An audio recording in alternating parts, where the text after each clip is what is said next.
This isn't a mistake, Mrs. Harlow. Your card was used to book a suite at the Starlight Hotel for next month. The customer service representative insists, her voice tinged with disbelief. I grip the phone tighter, my knuckles turning white. That's impossible. I haven't made any hotel reservations. The charge is for $1,200, ma'am. It was processed yesterday at 3:42 p.m. My stomach lurches. Yesterday at 3:42 p.m., I was elbow deep in a patient's chest cavity, assisting with open-heart surgery. There's no way I could have made that booking. Can you tell me who made the reservation? I ask, trying to keep my voice steady. I'm sorry, Mrs. Harlow, but I can only discuss that information with the cardholder. I am the cardholder. I snap, frustration bubbling over. The reservation was made under the name Gideon Harlow. The world tilts on its axis. Gideon, my husband, the stay-at-home dad who claims he can barely find time to shower between taking care of our daughter and managing the household. I see. I managed to choke out. Thank you for bringing this to my attention. Please cancel the reservation and flag any future charges from that hotel. I hang up and stare at the wall, my mind racing. My name is Maggie Harlow, and I've just discovered that my husband of 15 years might be leading a double life. The front door slams, jolting me from my thoughts. Lila, my 16-year-old daughter, stomps into the kitchen, her face a storm cloud of teenage angst. Mom, you won't believe what Dad did, she fumes, dropping her backpack on the counter. I brace myself. What happened, sweetie? He forgot to pick me up from soccer practice. Again, I had to bum a ride from Jess's mom. I clench my jaw, anger simmering beneath the surface. Did you try calling him? Lila rolls her eyes. Of course. It went straight to voicemail. He's probably napping again. The air quotes around napping make my heart clench. Has Lila noticed something off about her father's behavior too? I'm sorry, honey. I'll talk to him when he gets home. Don't bother, Lila mutters, grabbing an apple from the fruit bowl. He'll just make up some lame excuse like always. As she retreats to her room, I'm left alone with my thoughts and the damning evidence of that hotel reservation. I pull out my phone and open my banking app, scrolling through recent transactions. My blood runs cold. There, nestled between grocery store purchases and utility bills, are a series of charges I don't recognize. A high-end jewelry store, an upscale restaurant, and now the Starlight Hotel. The pieces start to fall into place, forming a picture I don't want to see. Gideon's sudden interest in his appearance. The late-night work calls from the PDA. The lingering scent of unfamiliar perfume on his clothes. I've been so focused on my career, on being the family's breadwinner, that I've missed the signs right in front of me. The garage door rumbles open, announcing Gideon's arrival. I quickly close the banking app and plaster on a smile as he walks in, looking disheveled but oddly energized. Hey, babe, he says, leaning in for a kiss. I turn my cheek at the last second, his lips grazing my skin. Where were you? I ask, trying to keep my voice neutral. Lila needed a ride home from soccer practice. Gideon's eyes widen for a fraction of a second before he recovers. Oh shit. I completely forgot. I was, helping Daphne with some PDA stuff. Lost track of time. Daphne, the vivacious blonde who always seems to be touching Gideon's arm at school events. My stomach churns. It's fine, I lie. I'm sure Lila understands. Gideon nods, relief washing over his face. He heads upstairs to shower, leaving me alone with the weight of my suspicions. I stare at the phone in my hand, the evidence of Gideon's betrayal burning a hole in my pocket. In that moment, I make a decision. I won't confront him. Not yet. First, I need proof. And when I get it, I'll make sure Gideon Harlow regrets ever taking me for granted. The school gymnasium buzzes with chatter as parents and teachers mill about, discussing fundraisers and upcoming events. I scan the crowd, searching for Gideon. He'd insisted on coming separately, claiming he needed to set up the refreshment table. Now, 30 minutes into the event, he's nowhere to be seen. Maggie! So glad you could make it. I turn to see Daphne sauntering towards me, her perfectly coiffed blonde hair bouncing with each step. My eyes are immediately drawn to her wrist, where a glittering diamond bracelet catches the light. My breath catches. It's identical to the one listed on our credit card statement. Daphne, I manage, forcing a smile. That's a beautiful bracelet. She beams, holding out her arm for inspection. Isn't it gorgeous? It was a gift from a dear friend. The pause before dear friend is minute, but it speaks volumes. I feel sick.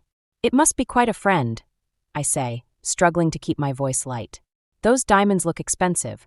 Daphne's smile falters for a moment before she recovers. Oh, you know how it is. Some people just have exquisite taste. Before I can respond, Gideon appears at her side, slightly out of breath. Sorry I'm late, he says, not meeting my eyes. Got held up with the refreshments. I notice a smudge of lipstick on his collar, the exact shade Daphne is wearing. No worries, Daphne chirps, her hand lingering on Gideon's arm a beat too long. I was just admiring Maggie's outfit. Isn't she lovely? Gideon nods absently, his gaze darting around the room. Yeah, sure. Listen, we should probably start the meeting. As they walk away, heads bent close in conversation, I feel a presence at my side. It's Lila, her face a mix of confusion and disgust. Mom, she whispers, did you see that? I nod, unable to speak past the lump in my throat. Dad's being weird, Lila continues. And that Daphne woman is always hanging around him. Do you think? I squeeze her hand, cutting off her train of thought. Let's not jump to conclusions, sweetie. I'm sure there's an explanation. But even as I say the words, I know they're a lie. The evidence is mounting, and I can no longer ignore the truth staring me in the face. The meeting drags on, a blur of budget discussions and volunteer sign-ups. I barely hear a word, my mind racing with possibilities and plans. When it finally ends, Gideon makes a beeline for the exit. I've got to run, he says, not quite meeting my eyes. PDA stuff. Don't wait up. Before I can protest, he's gone, leaving me alone with Lila in the emptying gymnasium. This is bullshit, Lila mutters, kicking at a stray balloon. I'm too drained to chastise her language. Let's go home, honey. As we drive, Lila's words from earlier echo in my head. Dad's being weird. She's noticed too. How long has this been going on? How blind have I been? At home, I pull out my laptop and start digging. Credit card statements, phone records, emails. Anything that might give me concrete proof of Gideon's infidelity. With each discovery, my anger grows, fueled by a sense of betrayal so deep it threatens to consume me. A text from Gideon pings on my phone. Working late. Don't wait up. I stare at the message, my vision blurring with unshed tears. This man who vowed to love and cherish me is systematically dismantling our life together. And for what? A fling with a vapid PDA mom? In that moment, something inside me hardens. I won't be a victim. I won't let Gideon destroy what we've built. If he wants to play games, I'll show him just how outmatched he is. I pick up my phone and dial a number I haven't used in years. Ronan? It's Maggie. I need your help. As I outline my suspicions to Gideon's uncle, a plan begins to take shape. Gideon thinks he's being clever, but he has no idea what's coming. By the time I'm done, he'll wish he'd never even looked at Daphne. The game is on and I intend to win. The neon sign of Le Petit Bistro flickers in the twilight as I slouch lower in my rental car. It's been 3 hours since Gideon left for another late-night PDA meeting. 3 hours of me tailing him through the city, my heart pounding with each turn. He pulls into the restaurant's parking lot, and I hold my breath as a familiar blonde steps out of a sleek convertible to meet him. Daphne. My suspicions confirmed, I feel a cold fury settle in my chest.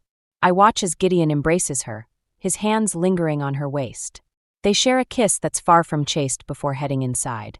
My fingers tremble as I reach for my phone, snapping photos of their intimate exchange. Got you, I whisper, my voice thick with emotion. I consider storming in, confronting them both in a dramatic scene worthy of a soap opera. But Ronan's words echo in my mind. Patience, Maggie. Gather your evidence. Make it ironclad. So I wait, each minute an eternity. I imagine them laughing over wine, sharing secret smiles, while I sit alone in a cold car, my world crumbling around me. 2 hours later, they emerge, slightly disheveled and giddy with wine. I capture more photos as they say goodbye, Gideon's hands roaming places they have no business being. As Daphne drives away, Gideon checks his watch and swears. He jumps in his car and speeds off, likely rushing home to maintain his charade of devoted husband and father. I follow at a distance, my mind racing.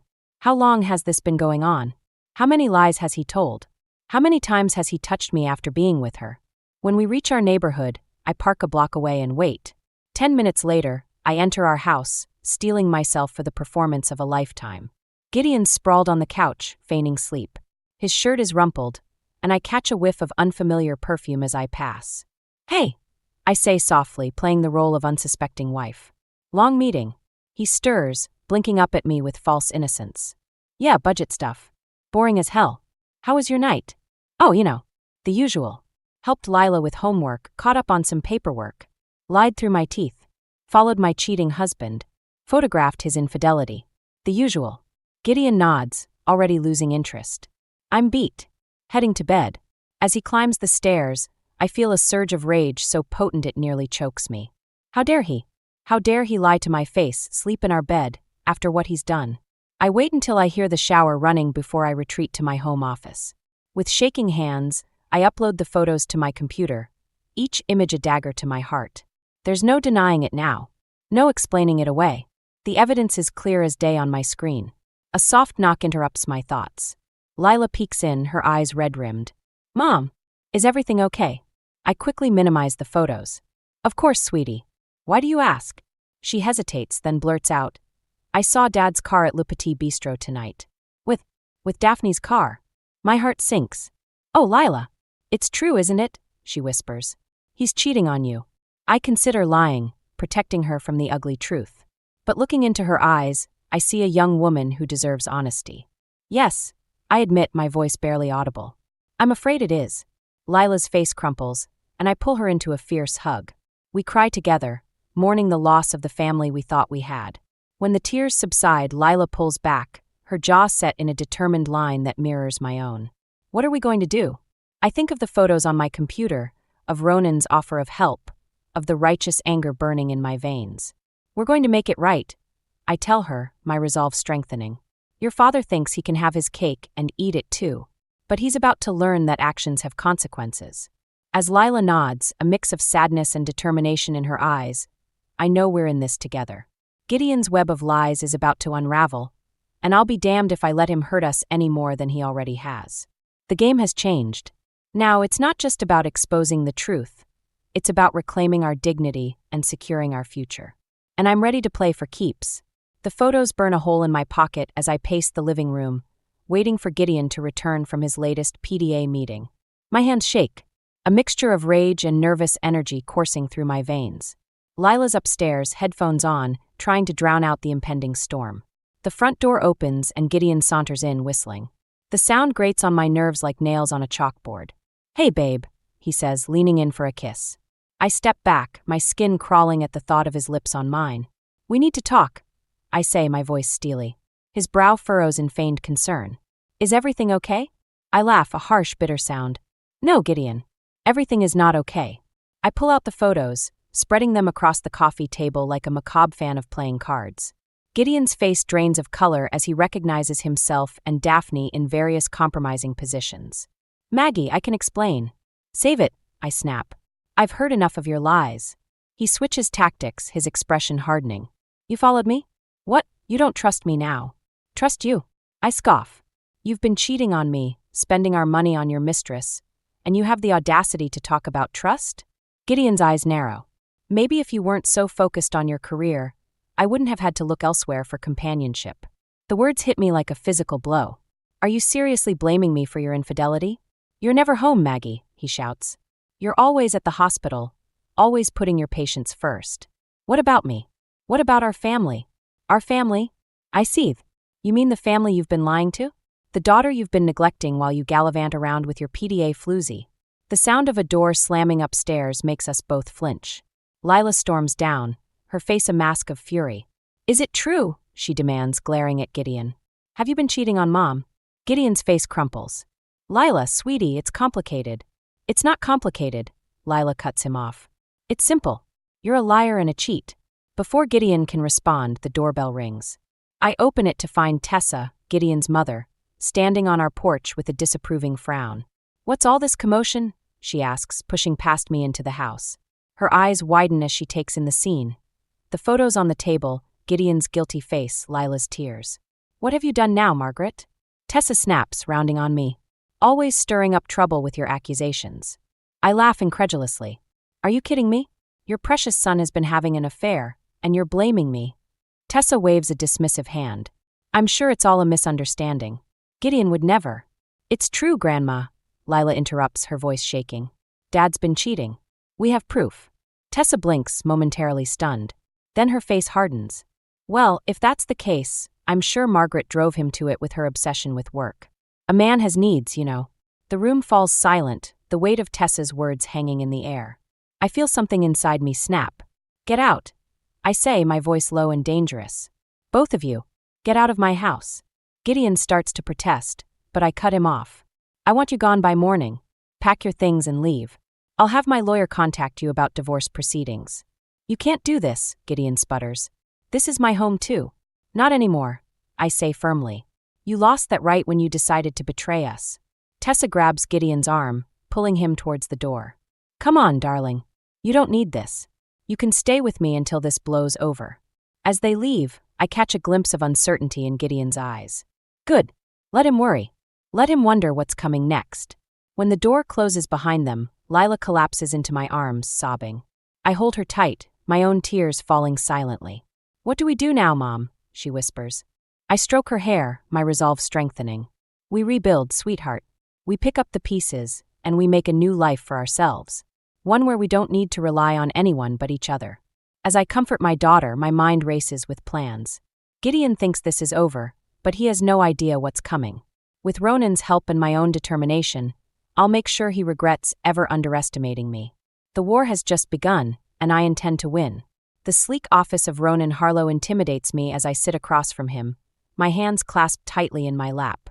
Gideon's uncle has always been an enigma, wealthy, influential, and decidedly estranged from Tessa and her son. Now he might be my only hope. So Maggie, Ronan says, leaning back in his leather chair. You say Gideon's been unfaithful? I nod, swallowing hard. I have proof. Photos, credit card statements, everything. Ronan's eyes narrow. And you want my help too. What exactly? I want justice.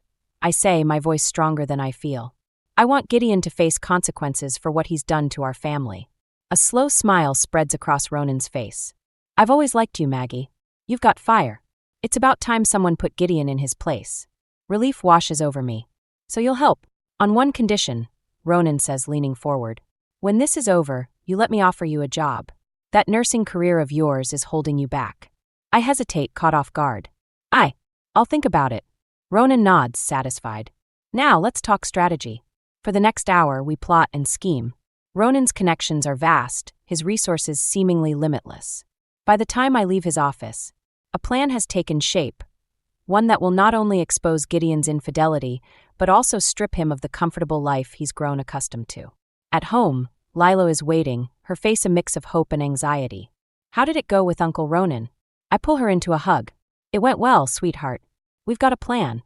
As I outline the details, Lila's eyes widen. Mom, that's intense. Are you sure about this? I pause, considering her words. Am I sure? The plan is ruthless, designed to hit Gideon where it hurts most, his reputation and his wallet. Part of me recoils at the thought of being so vindictive. But then I remember the look on Gideon's face when I confronted him, the way he tried to blame me for his infidelity. My resolve hardens. I'm sure, I tell Lila. Your father made his choice. Now he has to live with the consequences. The next few days are a whirlwind of activity. I meet with lawyers, gather evidence, and set the wheels in motion. Ronan's influence opens doors I never knew existed, providing me with ammunition I never thought I'd have. Through it all, Gideon remains oblivious. He calls and texts, alternating between apologies and accusations. I ignore them all, steeling myself for what's to come. One evening, as Lila and I are going over the final details of our plan, the doorbell rings.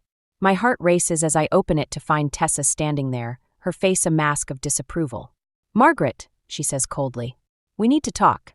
I let her in, bracing myself for another confrontation. But as soon as the door closes, Tessa's facade crumbles. Is it true? She whispers. Has Gideon really been with that woman? The vulnerability in her voice catches me off guard. For a moment, I see past the critical mother-in-law to the hurt and betrayed mother beneath. Yes, I say softly. It's true. Tessa collapses onto the couch, her shoulders shaking with silent sobs. Lila appears in the doorway, her eyes wide with surprise at her grandmother's breakdown. As I watch Tessa cry, a flicker of doubt creeps in. Is this plan too much? Am I letting my anger cloud my judgment? But then I think of Gideon's lies, of the years he's stolen from us, of the trust he's shattered. I think of Lila, forced to grow up too fast because of her father's selfishness. No, I decide. This isn't just about revenge. It's about justice, about reclaiming our lives and our dignity. I sit next to Tessa, placing a hesitant hand on her shoulder. I know this is hard, I say. But things are about to change. For all of us. Tessa looks up, her mascara-streaked face a question mark. What do you mean? I exchange a glance with Lila, who nods encouragingly. Taking a deep breath, I begin to explain our plan. As I speak, I can feel the momentum building. There's no turning back now. Gideon's day of reckoning is coming, and I'll be damned if I'm not the one to bring it about. The game is set. Now it's time to play. The morning Gideon leaves for his PDA retreat dawns bright and clear, a stark contrast to the storm brewing inside me. I watch from the window as he loads his suitcase into the car, whistling cheerfully. If only he knew what awaited him upon his return. Are you sure about this, Mom? Lila asks, her voice trembling slightly. I turn to face my daughter, seeing the mixture of anticipation and fear in her eyes. It's too late to turn back now, sweetheart. Are you ready? She nods, squaring her shoulders. Let's do this. For the next few hours, we're a whirlwind of activity. We pack our essentials, carefully selecting what to take and what to leave behind. Each item feels weighted with memories, some cherished, others now tainted by Gideon's betrayal.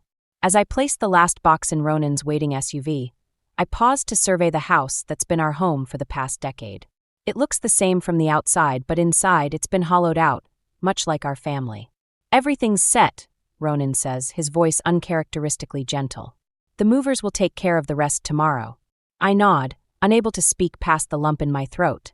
This is really happening. Back inside, I make my final preparations.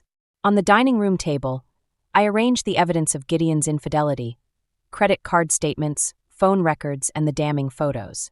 Beside them, I place a letter I've agonized over for days. Gideon, by the time you read this, Lila and I will be gone. I know about Daphne. I know about the lies, the stolen money, the broken promises. You've made your choice, and now I'm making mine. Don't try to find us. Don't try to explain. It's over. Maggie. P.S. I've taken the liberty of sharing some information with the PDA board and your mother. Enjoy your retreat. My hand shakes as I sign my name. Part of me still can't believe I'm doing this, the rational, forgiving part that's been my cornerstone for so long. But that part is being overridden by a newfound strength, a fierce determination to reclaim my life and protect my daughter. Mom! Lila calls from the doorway. It's time. I take one last look around the house, memories flashing through my mind like a bittersweet slideshow. The Christmas mornings, the birthday parties, the quiet evenings that once felt so perfect. All of it now overshadowed by Gideon's betrayal. As we drive away, I feel a mixture of grief and exhilaration. We're leaving behind more than just a house. We're shedding the weight of lies and disappointment, stepping into an uncertain but hopeful future. Ronan drives us to a sleek apartment building across town, one of his many real estate investments. It's yours for as long as you need, he says, handing me the keys. I've arranged for round-the-clock security, just in case. I raise an eyebrow. You think Gideon will cause trouble? Ronan's expression darkens. Let's just say I wouldn't put anything past him at this point. As we settle into our temporary home, my phone buzzes with a series of texts. They're from various PDA members expressing shock and outrage at the anonymous tip they've received about Gideon and Daphne's affair. I smile grimly, imagining the chaos unfolding at the retreat. Another text comes through, this one from Tessa. It's short but speaks volumes. I'm so sorry, Margaret. You deserved better. Lila peers over my shoulder. Grandma's on our side now? Looks like it, I say, still somewhat surprised by this turn of events. As night falls, I stand on the balcony of our new apartment, gazing out at the city lights. Somewhere out there, Gideon is about to have his world turned upside down. Part of me feels a twinge of guilt at the devastation I've set in motion. But then I remember his lies, his callous disregard for our family, and my resolve hardens. No turning back now, I whisper to the night sky. Inside, Lila is curled up on the couch, scrolling through her phone with a mix of fascination and horror. Mom, it's blowing up on social media. Everyone knows. I join her, wrapping an arm around her shoulders. Are you okay? She nods, leaning into me. Yeah, it's weird and scary, but I'm glad we did it. He can't hurt us anymore. As we sit there on the precipice of our new life, I feel a sense of peace settling over me. The storm we've unleashed is just beginning, but for the first time in months, I'm not afraid. We're free, and whatever comes next, we'll face it together. The fallout is swift and merciless. Within hours of Gideon's return from his retreat, the carefully constructed facade of his life crumbles like a house of cards. I watch it unfold from the safety of our new apartment, my phone buzzing incessantly with updates. Lila sits beside me, her eyes wide as she scrolls through social media. "Mom, it's everywhere," she whispers. "Everyone's talking about Dad and Daphne." I nod, a mix of satisfaction and sadness washing over me. "How are you holding up, sweetheart?" Lila shrugs, her face a mask of conflicting emotions. "It's weird. I'm angry at Dad, but I also feel kind of sorry for him. Is that crazy?" I pull her close, kissing the top of her head. "No, it's not crazy. It's complicated. We can be angry and still care." My phone rings, it's Ronan. "You might want to turn on the local news," he says without preamble. We switch on the TV just in time to see Gideon stumbling out of our old house, looking disheveled and wild-eyed. A crowd of reporters swarms him, shouting questions about the affair and the misuse of PDA funds. "Mr. Harlow, is it true you've been embezzling money to fund your extramarital affair? Gideon, what do you have to say to the families you've betrayed?" Gideon pushes through the crowd, his face a mask of panic and rage. "No comment. This is all a misunderstanding."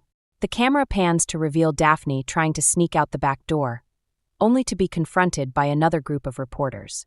Her perfectly manicured image is in tatters, mascara streaking down her face as she shields herself from the cameras. Lila turns away, unable to watch anymore. I mute the TV, my heart racing. This is what I wanted, isn't it? To see Gideon face the consequences of his actions? So why do I feel this twinge of guilt? A knock at the door startles us both. I approach cautiously, peering through the peephole. To my surprise, it's Tessa. I open the door, bracing myself for accusations or pleas on Gideon's behalf. Instead, Tessa looks defeated. "May I come in?" she asks, her voice barely above a whisper. I nod, stepping aside to let her enter. Lila eyes her grandmother warily from the couch. Tessa takes a deep breath, her hands trembling slightly. "I owe you both an apology," she says. "I was wrong about Gideon. About everything. I'm so sorry for not believing you, Margaret." The use of my full name, without a hint of condescension, takes me aback. "Thank you, Tessa," I say softly. "That means a lot." She turns to Lila, her eyes brimming with tears. "And you, my dear, can you ever forgive your foolish old grandmother?" Lila hesitates for a moment before standing and embracing Tessa. The sight of them hugging brings a lump to my throat. As we sit together, processing the chaos unfolding around us, my phone buzzes again. It's a text from Gideon. "How could you do this to me? To our family? I'll never forgive you for this." I stare at the message, a wave of anger washing over me. The audacity of him, to play the victim now. "What is it?" Lila asks, noticing my expression. I show her the text. Her face hardens. "He's unbelievable," she mutters. Tessa peers at the message, her lips thinning. "Oh, Gideon," she sighs. "You foolish, selfish boy." In that moment, something shifts. The last vestiges of doubt and guilt evaporate, replaced by a steely resolve. Gideon made his choices, and now he's facing the consequences. We don't owe him anything, not explanations, not forgiveness, not even a response. I delete the message without replying. "So, what happens now?" Lila asks, looking between Tessa and me. I take a deep breath, feeling lighter than I have in months. Now we move forward. We build a new life on our terms. Tessa nods, a hint of her old fire returning to her eyes. "And I'll be there to support you both, every step of the way. If you'll have me." As we sit there, 3 generations of women united by shared pain and newfound strength, I feel a sense of peace settling over me. The storm we've weathered has changed us all, but we've emerged stronger, wiser, and more connected than ever before. Outside, the media frenzy continues. Gideon's carefully constructed world is in shambles. But here, in this quiet apartment, we're building something new. A future free from lies and betrayal, founded on truth and mutual support. The road ahead won't be easy, but for the first time in a long time, I'm excited to see where it leads. 6 months have passed since the day we left Gideon behind, and our world has transformed in ways I never could have imagined. I stand in the kitchen of our new home, a modest but charming house that Ronan helped us secure, watching Lila chat animatedly with her friends in the backyard. She's throwing a small party to celebrate her acceptance into a prestigious summer internship program. The sound of her laughter, so rare in those final months with Gideon, now fills our home regularly. Tessa bustles in, arms laden with trays of snacks for the teenagers. "Margaret, dear, where shall I put these?" The easy familiarity between us still surprises me sometimes. Tessa has become an unexpected pillar of support, her previous criticisms replaced by genuine care and admiration. Over there is fine, Tessa. Thank you, I say, smiling warmly. As I turn back to the window, my phone buzzes. It's a text from Ronan. Turn on the news. Channel 5. With a sense of trepidation, I switch on the small TV in the corner. The headline makes my breath catch. Local man sentenced in PDA embezzlement scandal. There's Gideon, being led out of the courthouse in handcuffs. The reporter's voice fills the room. Gideon Harlow, former stay-at-home dad and PDA treasurer, has been sentenced to 3 years in prison for embezzling over $100,000 from the school's funds. His accomplice and mistress, Daphne Reeves, received 2 years probation and community service. I mute the TV, a complex mix of emotions washing over me. Part of me feels vindicated, seeing Gideon face the consequences of his actions. But there's also a twinge of sadness for the man I once loved, the father of my child. Tessa places a comforting hand on my shoulder. You did the right thing, Margaret. He brought this on himself. I nod, grateful for her understanding. I know. It's just not how I ever imagined our story ending. Endings are just new beginnings in disguise, she says sagely. Look at us. Who would have thought we'd be standing here like this a year ago? Her words ring true. Despite the pain and upheaval, this past year has brought unexpected blessings. My relationship with Lila has deepened, built on a foundation of honesty and mutual respect. I've reconnected with old friends and made new ones, no longer isolated by Gideon's controlling nature. And then there's my career. Taking Ronan up on his job offer was a leap of faith, but it's paid off beyond my wildest dreams. As the head nurse of his new state-of-the-art clinic, I'm able to help more people than ever while still maintaining a healthy work-life balance. The doorbell rings, pulling me from my reverie. It's Ronan, arriving fashionably late as usual. Uncle Ronan, Lila exclaims, rushing to greet him. As I watch them interact, I'm struck by how seamlessly he's integrated into our lives.